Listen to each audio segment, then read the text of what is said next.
আসসালামু আলাইকুম। আশা করি সকলে ভালো আছেন, সুস্থ আছেন। আলহামদুলিল্লাহ আমিও ভালো আছি। তো আজকে যে বিষয়টি দেখাচ্ছি সেটা হলো ফলসহ এবং ফল ছাড়া গাছের পার্থক্য। এই দেখেন এই গাছগুলোতে আজ থেকে প্রায় ১০-১২ দিন আগে সবগুলো ফল ফেলে দিয়েছিলাম। এই কারণে প্রত্যেকটা গাছ দেখেন কতটা হেলদি এবং কতটা সুন্দর হয়েছে ফল না থাকার কারণে।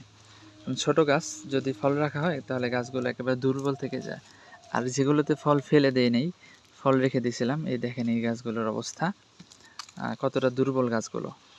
একেবারেই দুর্বল, ছোট হয়ে আছে, মানে গাছ গ্রোথ নিতে পারতেছে না। তো এই হলো গাছের অবস্থা। তো ছোট গাছের ক্ষেত্রে আসলে অনেকেই ফলসহ চেয়ে থাকেন, আমরা আসলে বাধ্য হয়ে কিছু ফল রাখতে হয়।